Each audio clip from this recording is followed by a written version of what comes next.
Ya llegó el maestro Miguel Vadillo, director de la revista Contralínea, para esta mesa de investigación, de diálogo, Contralínea sin Censura TV. Miguel, buenas noches, ¿cómo te va? Buenas noches, Vicente, pues aquí, con muchos temas que comentar, muy caliente todo. Y con un Marcelo Ebrard empeñado en que al final digas, te dije, tenía la razón.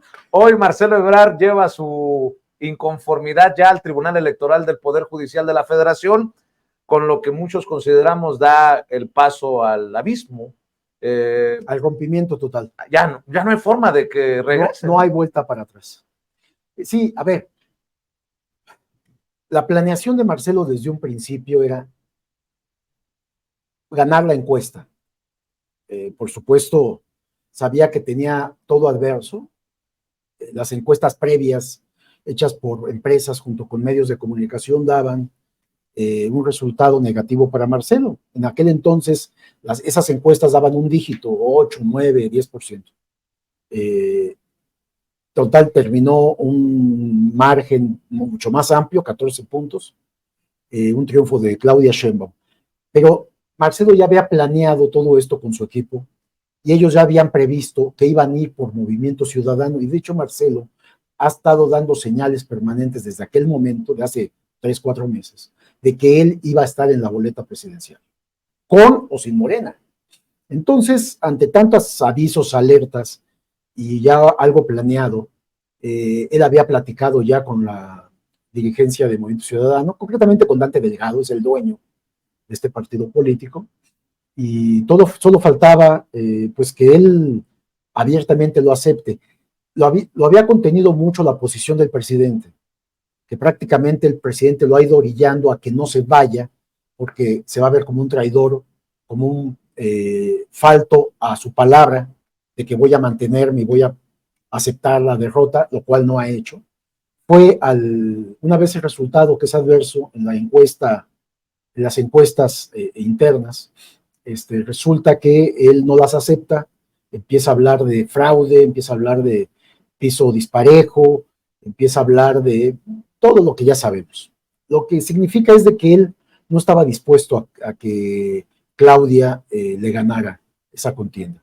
Entonces, él va a la Comisión de Honor y Justicia de Morena con escritos con supuestamente evidencias, que yo no sigo sin verlas, sin saber cuáles son, y va presionando a Mario Delgado, lo llama traidor, lo critica a pesar de que han sido amigos, socios y diría yo hasta cómplices en otros momentos, pero Mario se mantiene y total que al no haber, según Marcelo Ebrard, una respuesta de esta comisión, él decide llevar su caso ayer antier al Tribunal Federal Electoral, que hay que decir, Vicente, un tribunal dominado por panistas y concretamente calderonistas, pero hay también gente de Gil Suárez, hay gente, en fin, de varios panistas, pero finalmente es panista un tribunal, con un presidente del tribunal que está a punto ya de concluir su periodo,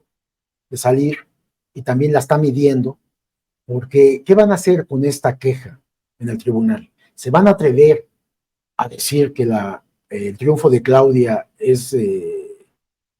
no fue honesto, no fue real, que hubo manipulación, que los incidentes, como ellos les llaman, fueran suficientes como para anularlo? ¿Se van a atrever?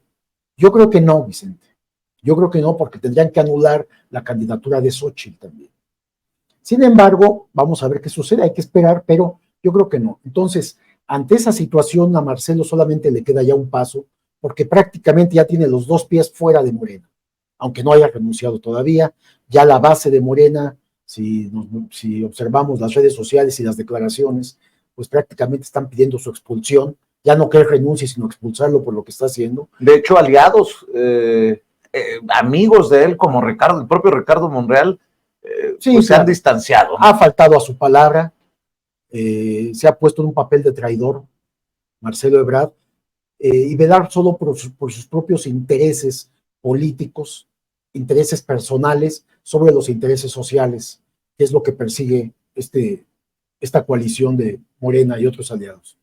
Entonces, prácticamente vamos a ver, pero además declara a Marcelo Ebrard en estos últimos días, voy a estar en la boleta presidencial.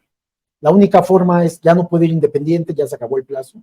La única forma es que vaya por Movimiento Ciudadano, que tiene las puertas abiertas. Dice Movimiento Ciudadano, puedo nombrar al candidato hasta enero próximo. Está todo el terreno abierto. Pero, ¿qué están haciendo? Me parece que puede aquí haber, y estoy aventurado a decir algo así, una alianza con el PRIAN. No. Puede ser, Vicente. ¿Por qué? Porque Xóchitl va en picada, una picada brutal ante Claudia Sheinbaum. Veamos la última encuesta de Las Heras, en donde Claudia tiene 64% con un 14% de Xóchitl Gálvez. Eso te habla de que tiene un 430% más Claudia Sheinbaum. Es decir, no hay nada que hacer, Vicente. Estamos a qué, septiembre, octubre, noviembre, diciembre, estamos a 7 meses y medio, 8 meses del periodo de las elecciones. Esto ya no hay cambio, Vicente. No puede haber algo que suceda que pueda modificar estas encuestas. Es decir, ellos van a perder.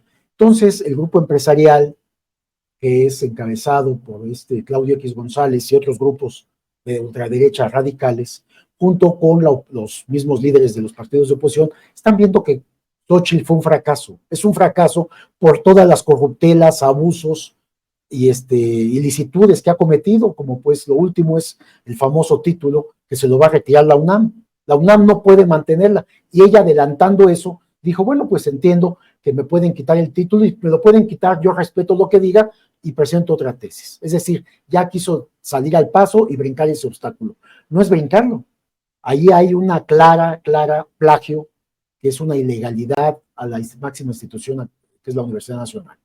Entonces, ¿entiendes a Marcelo al tomar este paso?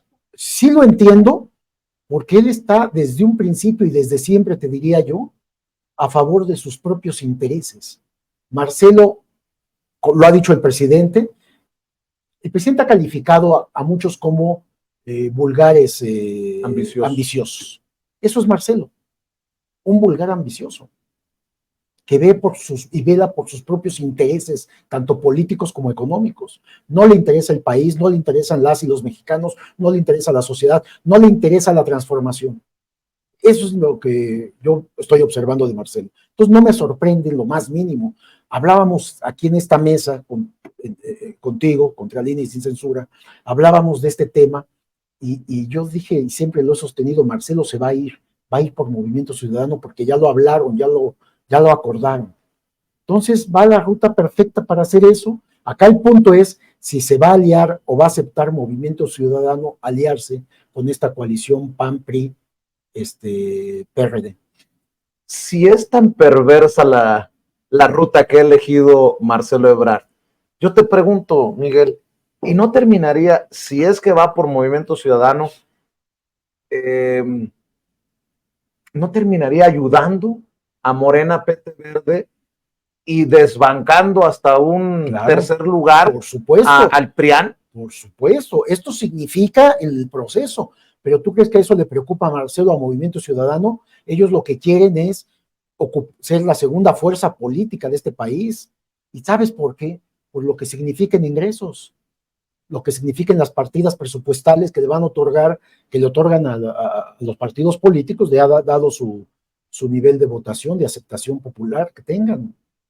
Tú ves, dices que es muy probable que no llegue a ningún lado, pero siempre está la tentación de meter la mano de este tribunal que ha fallado en contra de Andrés Manuel López Obrador, que ha fallado en contra de Morena, meter la mano en esto. Sí. ¿Hay riesgo? Sí, hay riesgo. Hay riesgo. Este tribunal es perverso, como lo es la Corte, como lo es el INE. Y digo, pues están las evidencias, no estamos descubriendo algo nuevo, Vicente. Hay muchos ejemplos, muchas evidencias de esto que estamos diciendo. Claro que pueden hacer esto. El punto es si el actual presidente del Tribunal, Reyes, se va a atrever a hacer esto. Porque seguramente se lo están mandando, seguramente se lo están pidiendo los panistas. No tengo la menor duda. El punto es si él se va a atrever, que yo creo que no. Pues debo de ¿Hay decir riesgo? que yo Sí. no pensé que Marcelo se atrevería a llevar esto al Yo tribunal, tampoco. porque es la ruta más, grosera, digámoslo así, ¿no? Pues va a quedar como un traidor, como un político vulgar, un vulgar ambicioso. ¿Cómo eso va a quedar? Pero también nos queda claro, porque además coincidimos, puede Movimiento Ciudadano, con los votos que tiene la aceptación de Movimiento Ciudadano y con lo que les lleve Marcelo, pueden irse a la segunda fuerza política, que tampoco me parece mal, quitarle al PAN esta canonjía que ha tenido, porque cada vez se hunden más estos grupos de ultraderecha. Y eso a mí me satisface, me agrada, porque le han hecho mucho daño al país, Vicente. Y por ahí significaría el perder el registro en algunos estados para ese los es otro gran partidos. tema. Ese es otro gran tema. Aquí la apuesta, Vicente, y podríamos hacerla. ¿Quién es el siguiente? ¿Qué partido es el siguiente que va a perder el registro? Y no es el PRD. Ese ya lo perdió. Ya. No, es el PAN o el PRI. Se enfilan y bueno, pues todo hace indicar que es el PRI, ¿no? Es el que, aunque tenía una base más grande, pero bueno, el PRI, con todo lo que ha hecho y ahora esta alianza, estos vaivienes y esta corrupción de Alejandro Moreno, todo apunta a que ellos van a perder. Pueden irse cada vez hundiendo más hasta el grado de perder el registro. Si no en esta, en la que sigue, Vicente, pero están claros en esto. Y el PAN va a perder mucha base todavía. Y la cosa no está menos candente en la Ciudad de México, Miguel Vadillo. Parecía todo apuntar a que Omar García Harfuch se iba a mantener al margen, ya se registra como aspirante a ser el coordinador de la defensa de la Cuarta Transformación en la Ciudad de México. Ayer Gerardo Fernández Noroña dice, no voy porque hay dados cargados, pero sí me representa Clara Brugada o Hugo López-Gatell, y básicamente lo deja el que entendió, entendió. Y yo no sé si se deba mencionar como un encontronazo, pero pareciera que en Palacio Nacional el presidente no vería con tan buenos ojos como Claudia Sheinbaum una candidatura o postulación de Omar García Harfuch, el exsecretario de Seguridad Pública. La cosa es que pues se pone la situación por lo menos interesante, Miguel. Sí, fíjate que es distinta a la contienda a nivel nacional interna de Morena, Verde y PT, la de la capital, porque no hay personajes parecidos a Marcelo Ebrard. Acá todos se van a disciplinar. Y eso es una gran diferencia. Pero ya veo algunos expertos, esos que sacan fuentes, a decir, Clara Brugada puede terminar en la ruta de Marcelo Ebrard. Yo no lo veo. No, ¿cómo creen? O sea, no. Es falso esto. Eso dice la oposición. Ellos quisieran fracturar lo que pasa en la capital porque la oposición ve con amplias posibilidades por la clase media que está en la capital del país que pueda esta alianza de PRI, PAN, PRD quedarse, gobernar la capital del país. Y me llama la atención cómo desde la oposición meten las narices pues aplaudiendo a Omar García Harfuch. Casualmente, ¿no? Sí, a ver, pero esto de Marcelo, de Omar García Harfuch me sorprende. Él finalmente había dicho que no, y después que sí, después que entraba al equipo de Claudia, y ahora va a la contienda por la jefatura de gobierno. Yo no me explico, ya no hablemos gobernando la capital, yo no me explico a García Harfuch en campaña, como ya está después de hecho, de facto. Todavía no están los tiempos, pero una vez que se den los tiempos, la campaña formal va a llegar con todo un aparato de seguridad en ¿cómo se le llama? Este camión blindado, es un monstruo el que trae con guaruras, o sea, ¿cómo va a ser campaña? Con el riesgo además de un posible ataque en donde hay muchas personas, hay mucha gente, o sea, no es ni conveniente en materia de seguridad para la capital del país. De hecho, en la conferencia de prensa en la que anuncia que se registra, hubo hasta perros olfateando todo. O sea, así va a ser. Así piensan que va a poder hacer campaña. O sea, a la gente no le gusta ese clima de incertidumbre, de miedo, de violencia. Y una vez que asuma la jefatura, no va a ser actos públicos, o cada acto público va a estar blindado igual. No es posible. Él tiene una advertencia del Cártel Jalisco Nueva Generación, ya hubo un atentado brutal en su contra, las causas no sabemos cuáles son todavía, pero bueno, ahí es algo riesgoso y delicado, que yo sí lo hubiera visto más en el gabinete de Claudia, pero bueno, pues supongo que tiene la venia de Claudia Sheinbaum para contender por la capital del país, porque esas cosas se negocian, Vicente, eso no es de que yo quiero y yo, no, se platican y se negocian, se llegan a acuerdos, y él está muy lanzado, pues, para la candidatura. De hecho, y como tú bien lo mencionas, todos los medios que han tomado una posición muy clara de estar en favor de la derecha, del PAN, del PRI, le han abierto el micrófono a García Harfuch, haciendo promoción, como tú bien lo señalas. Sin embargo, eso no le va a alcanzar, aunque está en este momento en las encuestas, Clara va subiendo, él está contenido, pues, pero está todavía arriba. Vamos a ver una vez que empiecen las encuestas y la información que se empiece a generar, Vicente, porque esta es otra, ¿no? Hay ahí cabos sueltos de esta situación, que él ha estado contestando en algunas entrevistas sobre su relación con García Luna, dice que ni siquiera había relación, aunque trabajaba en el mismo equipo, está su participación en Ayotzinapa, ¿no? En fin, hay cositas que habría que indagar y ver cómo está esta realidad de García Harfuch. Nosotros mismos tenemos también información al respecto, que vamos en su momento a buscarlo para hablar del tema, y que yo creo que eso también va a motivar de cómo se mueven las encuestas, ¿no? Yo sí creo que Clara Brugada, por su perfil, por su convicción y sus principios, es una buena aspirante a la jefatura, a la gubernatura de la capital del país, y sí veo con muchas dificultades a Omar García Harfuch, aunque esté en este momento arriba en las encuestas, y también sea, digamos, un preferido de Claudia Sheinbaum, ¿no? Mientras que Clara, yo la vería más como una persona que el presidente ve con muy buenos ojos. ¿Y Hugo López-Gatell? Pues Hugo para mí ha sido un excelente servidor público. Todos vivimos la pandemia, la padecimos, nosotros como periodistas la cubrimos, y yo no le vi problema a Hugo López-Gatell en su trabajo, al contrario, fue de un gran sacrificio estar atendiendo a la prensa todos los días, Vicente, que no es nada fácil. Es algo parecido a lo que hace el presidente, de hecho. Él ya lo hizo durante 2 años, Vicente.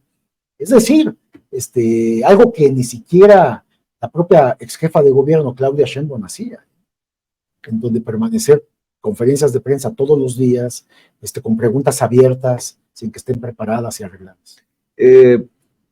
Es un paquetote la Ciudad de México, porque supuesto, pues, para la izquierda es recuperar lo que se pudo haber perdido en el 2021 o lo que se perdió, y un riesgo político, ¿no? Me imagino que hay cálculos en quién va a terminar siendo coordinador o coordinadora de la defensa de la Cuarta Transformación en la Ciudad de México, porque de esa decisión dependerá el éxito o no en el 2024, y ahí son fuertes los jalones. Harfuch, Gatell, ya ves, se bajó Monreal, se bajó Noroña, Mario Delgado, Clara Brugada, en fin. Pero fíjate que está pasando, repitiéndose en este escenario, lo que pasó en el contexto nacional con los coordinadores a nivel nacional. Que la discusión no está en la oposición. No estamos hablando que en la oposición haya qué aspirantes hay. No, si te das cuenta, estamos comentando en este momento tú y yo de Morena, PT, Partido Verde. Estamos hablando de quien está en el poder en este momento. Estamos hablando de los aspirantes, en este caso de Morena. No estamos hablando de los otros. Es decir, yo no creo, para empezar, que pueda ganar la oposición la capital. En este momento no se ve un solo candidato fuerte como pasaba a nivel nacional. Es decir, no se ve. Y por eso estamos comentando los que son de Morena, nada más, la interna de Morena. ¿Quiénes son los posibles aspirantes? Y hablamos de 4, 5, 6. Hasta Tatiana Cloutier se maneja. Sí, pero Tatiana no se ha pronunciado. Me parece que Tatiana está más allá. Tatiana podría regresar tal vez en el siguiente gabinete con Claudia Sheinbaum, ¿no? Me parece que al final, hasta su propia renuncia, ha sido una mujer congruente, donde no ha atacado al presidente, al contrario, lo ha defendido en los distintos foros y se ha enfrentado a la oposición, se ha enfrentado a su propio hermano, que es panista recalcitrante, ¿no? Y que critica mucho al gobierno actual. Dices que no hay posibilidad de que la oposición gane, La porque no capital no. tienen liderazgos claros. Pero, ¿qué riesgo político existe o qué posibilidad existe de que las cosas no salgan bien al interior? Estamos viendo lo de Marcelo Ebrard a nivel nacional. Pero no se da, no hay un caso similar aquí. Clara no es eso, ¿eh? No, pero a ver. ¿Y García Harfuch? No, García Harfuch se va a disciplinar. Es un sujeto con un padre de formación militar, es un sujeto que hasta su comportamiento es como muy recto en cuanto a la disciplina. Como que él es muy disciplinado. Y si va, tal vez es porque se lo hayan pedido. Y si hace esto, es como que él va a cumplir, él no se va a confrontar con la decisión que se tome mediante la encuesta que se haga o las encuestas que se hagan. No, él va a aceptarla sin problema. No hay un Marcelo para la contienda interna de la capital del país por el lado de Morena, PT, Partido Verde. No lo hay. Y me parece que va a ser muy disciplinado. Por supuesto que va a ser, pero además ni siquiera hay ataques entre ellos. Es decir, ellos, a diferencia de lo que pasó con Marcelo, cómo empezó a atacar a Claudia verbalmente, hablando de piso disparejo, de encuestas pagadas y todo lo que dijo, hablando de un posible presunto, supuestas irregularidades y fraudes, acá no se va a dar ni eso. No vamos a llegar a esos niveles en la interna. No se ve quién de ellos, porque además son los dos, digamos, que están como punteros, como lo era Claudia y Marcelo. Y yo sí creo, además, por cuestión de género también, eso le favorece a Clara. Lo que me sorprende que sea Harfuch el que está arriba de las encuestas. Digo, no me sorprende porque hay un trabajo en la capital del país en materia de seguridad que ha gustado, porque tenemos menos violencia en la capital del país, hay más seguridad, hay más despliegue policial, hay menos corrupción. No sé, todos los que manejamos sabemos y no nos están pidiendo dinero los de tránsito, ya no se presentan estos fenómenos que eran muy comunes de actos de corrupción. Y es ahí donde se empieza a medir, ¿no?, la escala. Entonces yo creo que esa buena imagen que hay de la capital del país, que hay que atribuirle más a Claudia que a Harfuch, sin embargo, la materia de seguridad pues le toca a él. Entonces es lo que lo pone y lo coloca en una primera posición, no muy alejado ya de Clara, ¿eh? Yo creo que en los próximos días va a cambiar y van a emparejar la cuota. Una vez, hasta en las carreras de caballos, caballo que alcanza gana, Vicente. Entonces esto va a suceder acá. Y bueno, qué interesante lo que estamos platicando. Espero que resulte interesante también para la audiencia de Sin Censura, porque estamos hablando de perfiles muy capaces y con resultados en la mesa.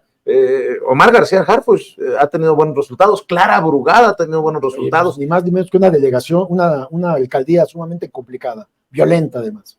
La alcaldía, si recuerdo bien, la más poblada sí, de la capital, y un Hugo López-Gatell. Yo regreso a Hugo López-Gatell, que ha sido el blanco de la rabia de la derecha por su labor durante la pandemia. El propio Mario Delgado, que dio resultados en el proceso interno, ¿no? Si le hubiéramos sumado a Gerardo Fernández Noroña, revelación a nivel nacional. Totalmente. O sea, con estos perfiles, y luego tú ves a los de la oposición y dices, no traen con qué, dirían en el béisbol. Tú dime quién es el candidato del PAN-PRI-PRD en este momento. ¿Santiago Tahuada? ¿No? ¿Sandra Cuevas? No, bueno, o sea, ¿me explico? López Rabadán, ¿qué? No, es terrible, pues, sus aspirantes ya tienen, todavía ni empiezan, ya tienen el perfil de Xochitl, de todos los negativos de Xochitl, ¿no? Los cárteles inmobiliarios los caracteriza, pues. Oye, por cierto, Xochitl Gálvez suma flamante equipo, Margarita Zavala, Josefina Vázquez Mota, el traidorcete de Germán Martínez de plano dice, no, yo la voy a apoyar, pero no voy a ser su vocero.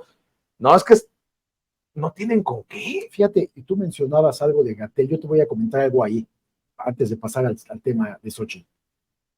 Gatell, contrario a lo que hicieron todos los funcionarios en este gabinete de López Obrador, y hablo de secretarios de Estado, Gatell es subsecretario. Gatell es el único miembro del gabinete de López Obrador, que ha tapado los disparos de la oposición contra el presidente. Es el único que le ha hecho frente a la circunstancia de un caos como fue la pandemia, de una crisis de salud brutal que generó crisis económica, en fin, crisis política. Fue el único que le hizo frente porque él fue el vocero, pero fue el que estuvo atendiendo toda la embestida. Por eso decías, ha sido atacado brutalmente por la oposición y por grupos de la sociedad civil, por ONGs, por partidos políticos, por la ultraderecha, por los medios. Era el enemigo, porque era la forma de pegarle al presidente. Pero es el que se puso en medio y estuvo enfrentando todos los disparos, mentiras, difamaciones, acusaciones sin fundamento de la oposición y de los medios de comunicación, lo que no ha hecho ningún secretario de Estado, que todos han evadido sus responsabilidades, porque de todos decían, no, yo para qué hablo de este asunto que es delicado, porque el presidente todos los días sale a defendernos. Entonces nadie daba entrevistas, nadie daba la cara, hasta la fecha, Vicente. Y eso hay que decirlo, hay que reconocérselo. Y amor con amor te paga, por eso tiene tanto cariño, veo yo, del presidente, ¿no? Porque vio que es un excelente trabajo, man. Porque además no era Gatell. Gatell es un doctor, un científico, un médico prestigiado, pero tenía atrás todo un equipo de científicos que tomaban las decisiones, como si eso no lo supieran los medios, la oposición. Claro que lo sabían, pero era una forma de utilizar la pandemia para tratar de golpear al gobierno de López Obrador, y Gatell, que se puso enfrente, o el presidente lo nombró, pues es el que enfrentó todos los disparos de la oposición. Y muy bien, desde mi punto de vista lo hizo muy bien. Y además hay que también decirlo, ¿no? Podría hacerse una evaluación de qué se hizo bien, qué se hizo mal, pero ahí estaba dando la cara. Pudo haber tenido equivocaciones, como pueden no usar cubrebocas, que a mí se me parece fue un error de Gatell, que podía tener explicación científica, pero aún así no podías decir eso. Lo dijo y lo sostuvo, y eso lo enfrentó hasta con la propia Claudia Sheinbaum, debes de acordarte. Pero, digo, no fue maliciosamente, ni hubo ilegalidades, irregularidades, que ese es otro tema que está pendiente de Marcelo Ebrard, ¿eh? Acuérdate que él estuvo a cargo de la compra de equipos para la pandemia, de las vacunas, con Naciones Unidas, que ahí se habla de que hubo irregularidades, ¿eh? Hay fuentes ahí de relaciones exteriores que hablan de esto.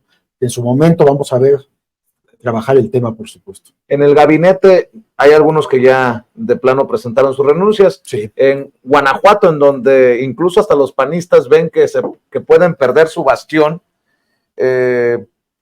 renuncia Ricardo Sheffield como procurador del consumidor y va a una interna con figuras como Antares Vázquez Alatorre, muy mediática, la senadora de Morena por ese estado, Rocío Nale, la secretaria de Energía, que ya también se registró en Veracruz, que se enfrentará en la interna a Sergio Gutiérrez Luna, quien fuera también presidente de la Cámara de Diputados, el diputado federal de Morena por Veracruz. Se empiezan a mover las cosas. El propio presidente advirtió, van a ser entre 8 y 10, son muchos. Sí, pero bueno, estamos en el último año, todo ya encaminado, las políticas ya no se mueven, todo va, digamos, marchando sobre rieles, ¿no? Sobre ruedas, pensando en el Tren Maya. Como bien dices, a ver, en el caso de Guanajuato, tienes que poner a alguien con arraigo local, más que en el perfil de Sheinbaum, con una imagen pública a través de las mañaneras. Me parece que la senadora sería una buena aspirante, la senadora que quiere ser gobernadora por Guanajuato, porque Guanajuato, como bien dices, lo puede perder el PAN. El PAN es responsable de la ola de crímenes que están sucediendo en ese estado. Y nadie quiere decir algo, pero recordemos que los homicidios son delitos del fuero común, Vicente, y le corresponden a nivel local al Estado. Que si se vinculan con el crimen organizado, no, bueno, pues algunos estarán vinculados, otros no, pero es el estado más violento que hay en el país en homicidios. Entonces, ¿cómo van a votar los guanajuatenses, aunque pueden hacerlo? ¿Cómo van a votar por el PAN otra vez? Entonces pueden perder. Y yo me parece que me gusta más el perfil de la senadora que sobre Ricardo Sheinbaum. Yo creo que él es mediáticamente porque aparece en las mañaneras, ¿no? Pero yo no le veo muchas posibilidades. Realmente en la contienda en la que participó hace 5 años fue bastante menor lo que hizo. Entonces, con él sí se perdería esa posibilidad Morena de tener Tabasco. Y acuérdate además que de las 9 gubernaturas tienen que ir obligadamente 5 mujeres. Entonces es una disputa porque también tienes que atender la cuestión de género. 5 mujeres contra 4 hombres. Y ahí hay que elegir quién va. Veracruz no hay duda que va Rocío Nale, además muy bien posicionada por todo el trabajo que hizo con la refinería y todo lo que ha hecho en la OPEP a nivel internacional, has hecho un buen trabajo. Le damos seguimiento a todo lo que tiene que ver con el sector energético. No se va antes de que se vean los resultados, o sea, la construcción ya está hecha, pero se va a estos recorridos, a esta contienda a Veracruz, cuando está el proceso de llevar a Dos Bocas a su máxima capacidad, ¿no? Sí, está a un paso, ya hay pruebas, Vicente, ya hay pruebas, y ya pues tiene que registrarse, se registra, anuncia, va a esperar hasta el último momento de los tiempos para renunciar. Me parece que está bien, ella ha cumplido. Te lo pregunto por el caso de Javier May, por ejemplo, que lo platicábamos aquí, que se enojó el general secretario porque dijo, ahí nos vemos, ¿no? Y le dijo, no te vas, o sea, ahí tuvo que mediar e intervenir el presidente de la República. No, en el caso de Rocío es distinto. El presidente está muy contento con los proyectos, las grandes obras. Uno de ellos es la refinería, y ya está, o sea, ya hay pruebas. Entonces eso en cualquier momento ya empieza a producir petróleo. El papá del Checo Pérez también quiere ser gobernador en Jalisco. Es más, yo no creo que con mucho respeto, la carcajada, no, pero además realmente no tiene posibilidad. Estamos hablando de cosas reales. ¿Cómo observamos el panorama político? No tiene posibilidad alguna. Es muy interesante porque eso limita mucho la participación de los hombres, porque Morena tiene que elegir a 6, a 5 mujeres. Entonces limita mucho, porque tienen que ser muy seleccionados. Ahora, ¿por qué hay tantos aspirantes? Porque todos ven la posibilidad de que van a ganar. Claro. Contra una oposición decadente, mediocre, que va en picada brutal, desde su candidata a la presidencia, que es Xóchitl, hasta este momento. Y bueno, pues las gubernaturas no pintan, pues, ¿no? Prácticamente Morena tendría asegurada 7 por lo menos. Va a ser interesante, qué bueno que mencionas esto del género, porque hay algunos que pareciera que ya se están frotando las manos y por ahí les salen con que va a ser mujer o viceversa, y ahí va también a haber más de uno a los que se les pongan los pelos de punta. Y todo esto tiene que ser negociación política, Vicente.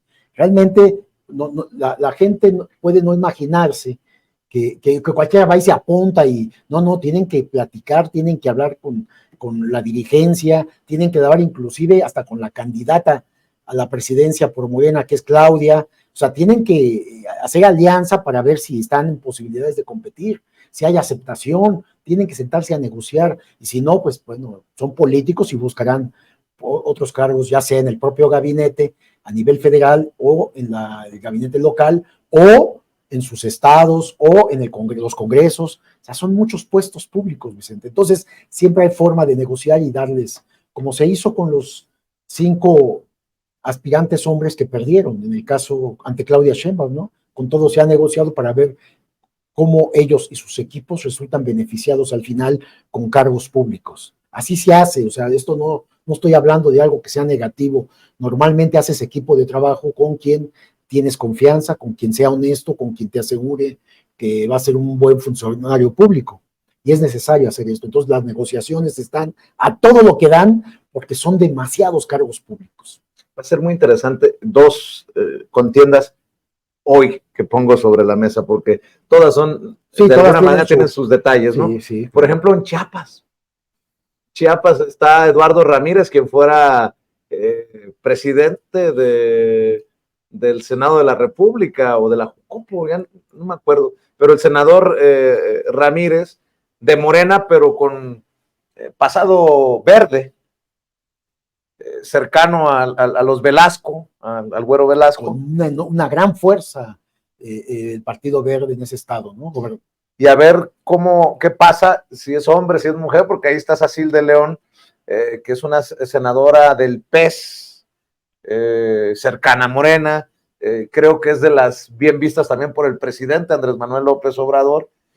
Va a ser muy interesante, son nombres que se van pues poniendo ahí en esta contienda, y Veracruz, Rocío Nale o Sergio Gutiérrez Luna, quien termine siendo el coordinador o coordinadora de la defensa de la Cuarta Transformación, va a tener políticamente hablando, un suculente platillo, porque están los Yulen Rementería, están incluso hasta los del Río Virgen, este amigo de Ricardo Monreal que estuvo en la cárcel, que después salió, han muchos levantado la mano, los Yunes, fuerte, como 2 o 3 Yunes. Un grupo fuerte, hay primos, tanto hijos de Miguel Ángel como también los sobrinos, que además grupos fuertes porque tienen un enorme poder económico y una presencia política de grupos duros, ¿no? Vinculados con muchas cosas, ahí de que se les cuestiona, pero son de estos grupos radicales que tienen seguidores a fuerzas, y tienen sobre todo el capital para invertir y para pagar. Entonces, sin embargo, no creo que puedan tampoco en Veracruz, ¿no? Los aspirantes a Veracruz son aspirantes fuertes, y yo creo que ese es uno de los estados en donde se va a imponer Morena sin problema alguno. Hay otros estados con mayor riesgo, y que tengan fortuna los contendientes, porque se han bajado aspirantes que estaban en el gabinete o que están en el gabinete, que tenían muchas posibilidades, como Zoe Robledo, como para la capital, la secretaria de Seguridad, Rosa Isela Rodríguez, que se han bajado para contender por las gubernaturas, para mantenerse por la labor tan importante que desempeñan en el actual gabinete de López Obrador, que no podían dejar sus encargos a alguien más. El IMSS se va a convertir en el centro de salud más importante, que ya lo es, pero más en total plenitud, amplitud y plenitud, para atender la salud de todas y todos los mexicanos. Entonces, y Rosa Isela en la área de seguridad, pues ellos decidieron continuar, y que seguramente tendrán espacio en el próximo gabinete de Claudia Sheinbaum, es decir, no están desamparados. Puede que no sean gobernadores en esta, pero podrán serlo posteriormente, Vicente. Así es. Le voy a pedir al equipo de producción, de hecho, me acaba de llegar ese extracto de la conferencia de prensa de Mario Delgado hoy temprano, en el que confirma que se queda como dirigente de Morena, que no le va a entrar precisamente... Fue lo más sensato que pudo hacer. A la contienda interna por la jefatura de gobierno. Bueno, la coordinación de la defensa de la Cuarta Transformación en la Ciudad de México, y le voy a pedir a Sigrid que nos avise cuando esté listo, porque pues es parte de todo esto, ¿no? No, sí. Algunos suben, algunos bajan, y que nadie tampoco se asuste. El momento es estelar, como diría el presidente, y es histórico porque estamos viendo cosas que antes no eran públicas, Miguel, sí. que ni siquiera los analistas, los periodistas hablaban necesariamente de todo lo que estamos hablando y de lo que se está percibiendo, ¿no? Cada vez esto es más público para una sociedad cada vez más avispada en términos del presidente. Es que antes era el dedo presidencial el que decidía, no solamente a su sucesor, Vicente, decidía gubernaturas, decidía puestos de elección popular en el Congreso, o sea, le pasaban las listas de nombres, palomeaban o tachaban, o sea, el presidente en turno y su equipo. Entonces es totalmente distinto. Esto se ha modificado hasta en eso.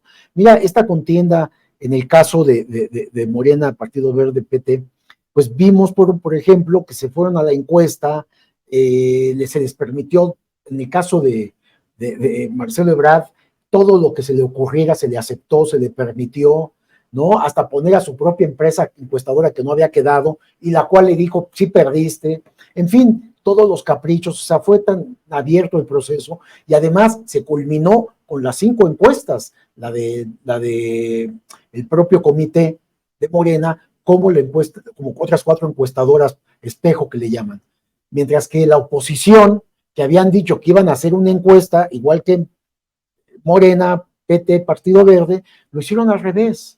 O sea, ya no llegaron a eso, bajaron a todos los contendientes, que eran como 50, fueron bajándolos uno a uno, Algunos protestaron, pero pues era la decisión que ya se había tomado y no llegan a la encuesta para ahorrar esos gastos. Y dicen, pues es Xóchitl, ya, ¿para qué hacemos encuesta? ¿Para qué seguimos fingiendo y simulando si ya Claudio X nos dijo que es Xóchitl, ¿no? Eso lo hubieran hecho 4 meses antes para evitar todo lo que pasó.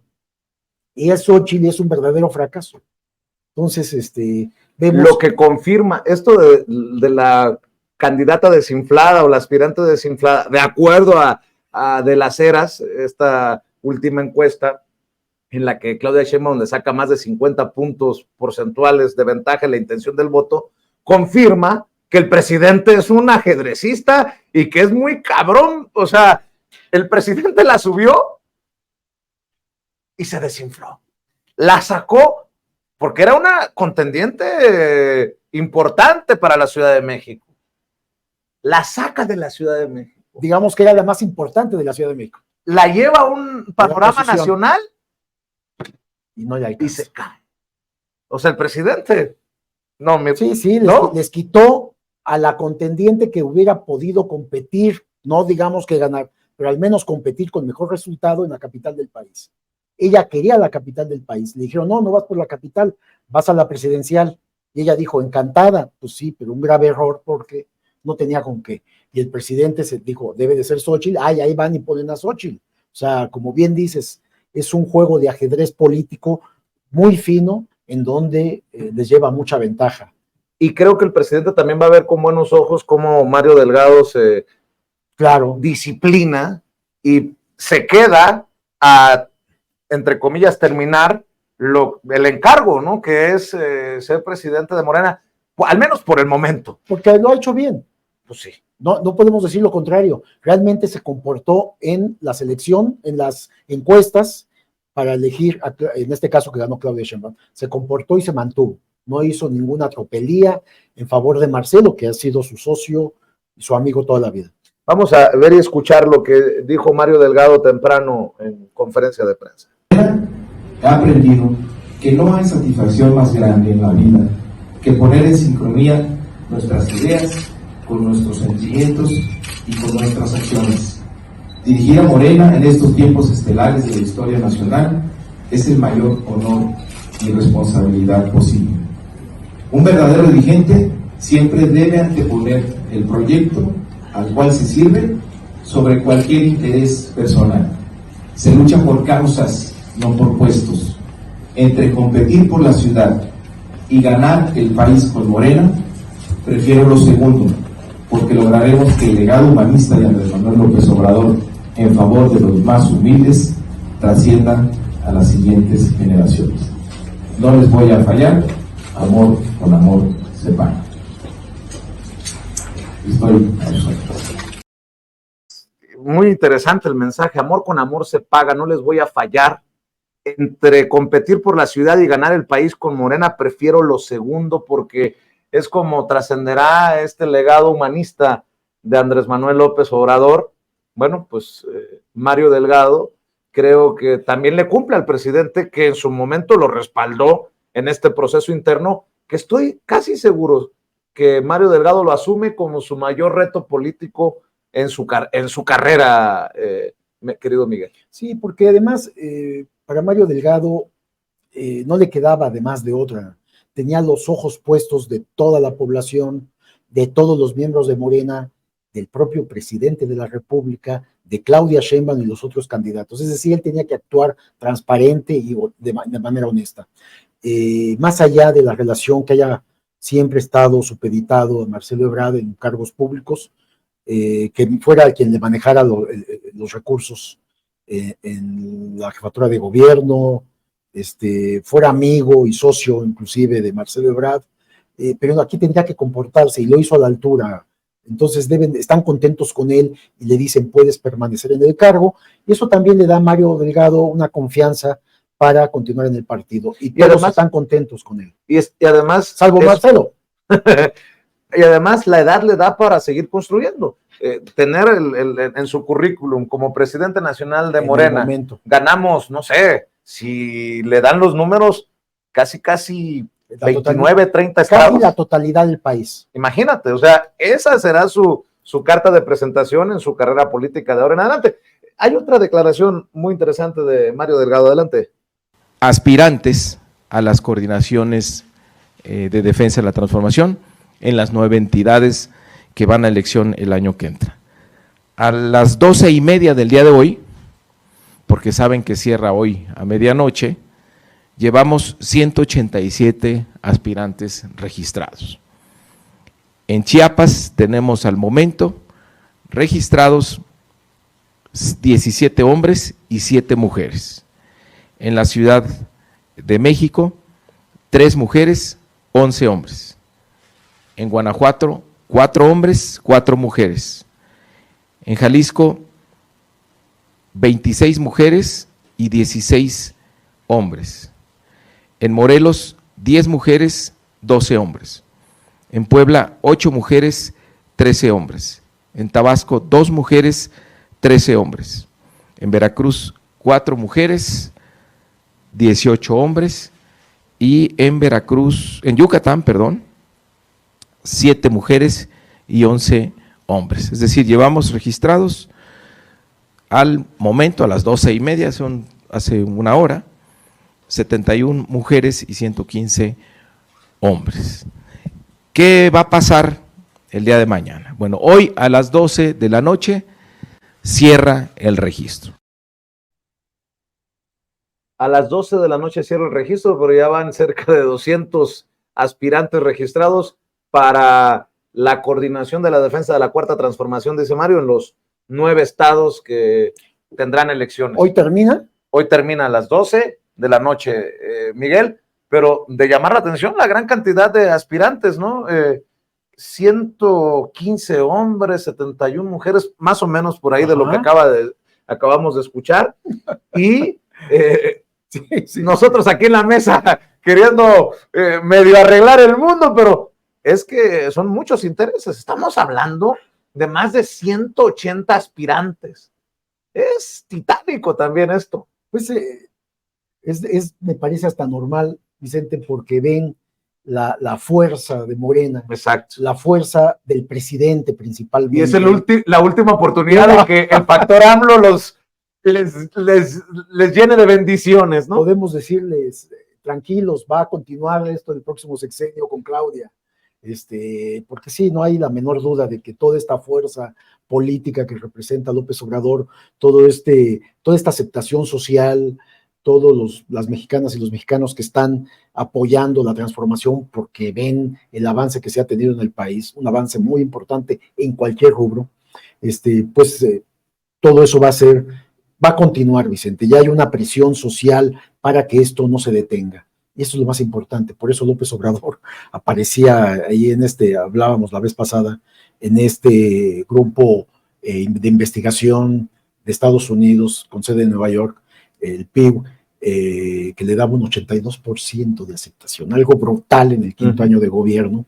Y esto es trasladado a Claudia Sheinbaum. Ella tiene su propia fuerza, es una mujer honesta, de izquierda toda la vida, es una mujer transparente, no se ha enriquecido con ningún cargo público, fue jefa de gobierno y tiene un excelente perfil, es una científica con doctorado, es alguien bien preparada, y de tal manera que tiene todo para que todo ese apoyo continúe con Claudia. Miguel, me gustaría que cerráramos con un tema que es difícil de abordar, pero que tú retomas en tu columna en El Independiente, la extorsión a migrantes que genera millonarias ganancias al crimen organizado. Nos tiene que doler a todos. Y no importa de dónde son los migrantes, porque hay que decir que México también es expulsor de mexicanos y mexicanas, pero bueno, México se ha convertido en este último paso de muchos que buscan llegar a Estados Unidos, pero no es un tema menor. Y también a los mexicanos que vemos cómo cruzan los hermanos migrantes por nuestro país, debe de alertarnos. Es un tema, pues, lamentable, Miguel. Sí, fíjate que viendo los últimos acontecimientos de esta semana en Chiapas, la frontera con Guatemala, precisamente, en donde se veían estas caravanas de narcotraficantes del cártel de Sinaloa, que llegaban al territorio para tomar zonas que ahora son dominadas por otro grupo, por otros grupos, uno de ellos, el Cártel Jalisco Nueva Generación, y esta caravana amplia, grande, que no es la primera que aparece, Vicente. Nosotros que vemos este fenómeno, pues esto ha aparecido en los estados fronterizos, eso en Tamaulipas, no se diga, en estados del centro, en Michoacán. Un acto propagandístico, Sí, dijo el sí, presidente. sí, del sí, crimen es cierto, es cierto, pero no es algo nuevo, esto ha Exacto. aparecido ya desde hace mucho tiempo. Esto, pero la presencia, ya, y voy a esto que mencionabas tú, la presencia de estos grupos en la frontera con Guatemala, que aunque sabíamos que sí había, no se presentaba como con tal nivel de confrontación y de presencia, se da también porque precisamente el negocio del tráfico de migrantes, el cruce de migrantes por territorio nacional que vienen desde Sudamérica, Centroamérica, del Caribe, de África y de otros continentes, que buscan llegar a Estados Unidos y tienen que cruzar por México. Entonces se ha convertido en tal negocio que, fíjate, de acuerdo con informes de expertos en la materia, se está calculando que en un año, Vicente, solo en la frontera tamaulipeca, habrá que pensar, y Tamaulipas es el tercer estado en importancia de cruce, ¿eh? Está el primero, que es la zona de Baja California, después sigue, me parece que es Sonora, y tercero Tamaulipas. Vemos 150,000 millones de pesos le generó al crimen organizado el cruce, el tráfico de inmigrantes. 150,000 millones de pesos en un año. Es decir, ya pasó al primer lugar sobre las drogas, inclusive. El trasiego más negocio para los cárteles, el tráfico de humanos. Momento, el tráfico humano. Wow. Entonces estamos hablando, fíjate, de acuerdo con las investigaciones estas, estamos hablando de que personas que vienen de Centroamérica les cuesta entre 5,000 y 7,000 dólares. Y son como una especie de agencias de viajes, digo, guardando la proporción, en donde, controladas por el crimen organizado, que les ofrecen llevarlos hasta la frontera y cruzarlos. De 5,000 a 7,000 dólares. Estamos hablando de pues, 70,000, 80,000 pesos hasta 120,000, 130,000 pesos, que van desde Centroamérica. ¿Qué les aseguran? Transporte, alojamiento y vivienda. Nada más que el transporte son transportes de carga escondidos que a veces terminan asfixiados, o sea, condiciones infrahumanas. Hospedaje en bodegas, hacinados, comida chatarra, mal alimentado. O sea, sobrevivir a esas tres cosas ya tiene su mérito. Bueno, llegan a la frontera y hay algo que se le conoce como el brinco, ahí en Tamaulipas. Para brincar les cuesta otros $1,000 adicionales. Y entonces los pasan. ¿Y esto qué les asegura? 3 intentos para cruzar. Si en esos 3 intentos no se logra, perdieron ya sus $1,000. Y tienes que volver a pagar. Tienes que volver a pagar. Es decir, va sumando cada paso que van realizando. Entonces es mucho dinero, Vicente. Estamos hablando de cada persona que quiere llegar a Estados Unidos y junta su dinerito porque ya los están reclutando en Centroamérica. Ahora, si es Sudamérica es más alta que esta cifra, ¿eh? Porque vienen de más lejos. Entonces, les dan, digamos, transporte en estas condiciones terribles, hospedaje en estas condiciones de dormir en el suelo, en bodegas, en jacalones, hasta la intemperie, y comida, pues algo que los mantenga vivos el trayecto. Y estas cantidades les cobran, entonces mucho dinero. Y si a eso sumamos los secuestros, en donde secuestran a los migrantes y piden extorsión a la familia, entonces va sumándole y se ha convertido en el gran negocio. Ya es la disputa. ¿A qué llega el cártel de Sinaloa a la frontera? A esto, Vicente. Por supuesto que hay tráfico de drogas, siempre lo ha habido, pero llegan al control de migrantes. Es el negocio al que van. Y además tengo entendido con lo que estoy leyendo de tu columna que se ha disparado en 15% el cruce de migrantes en la frontera norte. Estas son cifras oficiales que acaba de dar el presidente de la República la semana pasada, me parece, en donde puso las tablas. Yo me metí a la tabla que presentó y saqué todas las cifras, hice los cálculos y vemos 15% en la primera mitad de septiembre. De apenas estamos hablando de este mes. 15% se incrementó y cada mes va creciendo, Vicente. Hay más gente que quiere llegar a Estados Unidos con todo lo que se ha dicho, tiene que pagar mucho dinero, las condiciones son brutales y terribles. Ha aumentado, por aquí tengo el dato, en lo que escribí, ha aumentado 9% los niños que de manera solitaria llegan y también tratan de cruzar. Pasó de 4.571 a 4.993. Sí. Y contrario a lo que muchos creen, sigue habiendo una migración mexicana. Estoy viendo que escribes que a pesar de que tuvo un descenso del 7%, son 29.044 mexicanos, de 31.554 a 29.044 mexicanos que también buscan dar el brinco, como le dices. Estos datos que te revelan lo que pasó en la primera quincena de septiembre, bueno, del 1 al 17 de septiembre. México se mantiene, los mexicanos se mantienen en primer lugar, que intentan cruzar a Estados Unidos, sobre los habitantes centroamericanos o sudamericanos, o africanos o cubanos. México tiene el primer lugar. Pero en la primera quincena de septiembre tuvo una reducción de esto que mencionabas, hubo una disminución de 7% en el cruce. Es decir, ha bajado la cifra en estos días, pero sigue siendo el número 1, muy cerca de Colombia, si no mal recuerdo, aquí tengo los datos, muy cerca de otros dos países, Venezuela, segundo lugar, y Guatemala, tercer lugar. Cuarto lugar está Honduras, seguido por Colombia, Ecuador, Cuba, El Salvador, y ahí vamos hacia abajo. Pero México sigue siendo el primer lugar, ya con muy poca diferencia con relación a los otros países, pero todavía se mantiene como primer lugar. Todo lo que ha pasado en el país, estas cifras eran más escandalosas en el pasado, Vicente, en donde México rebasaba con mucho a los países de Centroamérica y Sudamérica. Esto ya México está prácticamente casi a la par de los otros países que tratan de cruzar, de ciudadanos de otras nacionalidades. En este caso, los mexicanos, porque hay más oportunidades de trabajo en el país. Ahora, muchos que intentan cruzar deciden quedarse en el país también, ¿eh? Ese dato también es interesante. Cambian de lugar nada más. Sí, es decir, se mueven de Centro o Sudamérica y se quedan en México. Y no digo la capital solamente, en varios estados donde encuentran oportunidad de trabajo. A mí me resulta fascinante porque pues tú sabes que mucho tiempo viví en Estados Unidos. Y has trabajado mucho el tema, ¿no? Y la falta de datos duros en los medios de comunicación que quieren hacer sus análisis del fenómeno migratorio. Nunca problema migratorio, nunca crisis migratoria, un fenómeno migratorio. Bueno, al menos esa es mi opinión. Así es. Y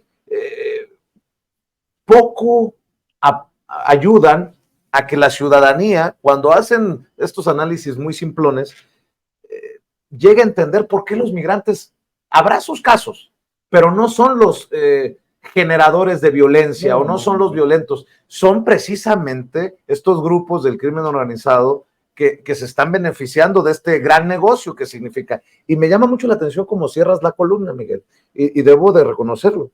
Quien no entiende el fenómeno de la criminalidad no podrá entender ni resolver el problema de la inseguridad ni la violencia. Esa expresión que pudiera parecer solo conceptual o de corte académico queda clara en lacerantes realidades cotidianas en territorio tamaulipeco, dices, que explican la persistente y cruenta disputa de grupos delictivos por el control de zonas, especialmente fronterizas, para el desarrollo de sus actividades ilícitas. Y lo que hoy estás dando a conocer en tu columna y aquí en Sin Censura es dramático, porque ya no estamos hablando de droga, estamos hablando de seres humanos, estamos hablando de niños, estamos hablando de mujeres, y creo que esta sociedad mexicana necesita apostarle a la empatía para poder, en este humanismo del que tanto habla el presidente, no terminar siendo la tumba para muchos de estos hermanos. Veíamos en los distintos espacios noticiosos, televisivos, Vicente, cómo estas personas, mexicanos, mexicanas, se quejaban de que un grupo de migrantes estaban quedándose en las calles a la intemperie, y se quejaban, es que hacen del baño, es que ensucian la banqueta. La basura. Sí, tiran basura. ¿no? Un menosprecio, cuando, como bien mencionas, estamos hablando de seres humanos que tienen la necesidad de emigrar para poder sobrevivir y luego son maltratados por los grupos criminales, son secuestrados, son extorsionados y luego que hasta la propia ciudadanía los maltrate, Vicente, cuando lo que necesitan es apoyo, cariño humano y entendimiento de toda la sociedad mexicana, de que se trata de otras personas igual que nosotros que buscan una forma de sobrevivir, ya no de vivir, sobrevivir. Entonces no podemos maltratarlos, hay que tratarlos con respeto y ayudarlos en su intento por llegar a donde quieren, Vicente. Y no voy a jugarla aquí ni de motivador, ni de nada que se le parezca, pero también hay que decirlo, hay una gran hipocresía en un sector de la sociedad mexicana que cuando ve hacia el norte se enoja cuando el racista güerito ojo azul le escupe en la cara al mexicano que intenta cruzar hacia Estados Unidos, pero se voltea y hace lo mismo contra el hermano centroamericano o sudamericano. Pero qué bueno que abordas este tema, Miguel, con los datos duros, porque es lo que se necesita. Ojalá que siguieran este mismo camino otros medios, que lo sigamos abordando aquí, porque esto tampoco se va a terminar de la noche a la mañana. No, es un fenómeno mundial esto, y hemos visto cómo están llegando a Italia verdaderamente miles de personas, España, tratando de buscar una mejor forma de vida. Entonces, es entendible con lo que está pasando en el mundo. El capitalismo brutal, exacerbado, está en grave crisis, y pues esto es lo que está generando exactamente. Y el crimen organizado también en algún momento en crisis por el tema de las drogas, que ya no es lo mismo llevarse un costal de mota o de coca a Estados Unidos, que ahora es el fentanilo y estas no es tan drogas grave penalmente, hasta en términos jurídicos y legales. ¿No? Exactamente. Ahora pues buscan otro negocio y tristemente ahora se trafica con seres humanos. Así es, Vicente. Mi querido Miguel, hay que cerrar invitando a esta audiencia de Sin Censura, consciente, generosa, a que los lean, a que los vean, a que los escuchen en los esfuerzos. Estamos todos los días de 10 a 12 del día en www.contralinea.com.mx. Tenemos un noticiario que conducen Nancy Flores y Sósimo Camacho. También estamos lunes, miércoles y viernes de 1 a 2 de la tarde en un espacio de análisis, de reflexión y de comentarios también de los reporteros de Contralínea, y por supuesto todos los días contigo, Vicente, en Sin Censura, que amablemente nos abres el espacio de 8 a 9 de la noche, opinando y trayendo las investigaciones y comentándolas también. Claro que sí, Miguel, y no se le olvide que todos los fines de semana hay edición de la revista para que también se convierta en una tradición, si ya no la es para muchas de las familias mexicanas, para que revisen todos los fines de semana lo que publican en el equipo encabezado por el maestro Miguel Vadillo. Nos vemos mañana, Miguel. Por supuesto. Muchas gracias, buenas noches. Buenas noches. Continuamos, porque esto no se acaba hasta que se acaba. Hay muchísimo más y todos somos Sin Censura.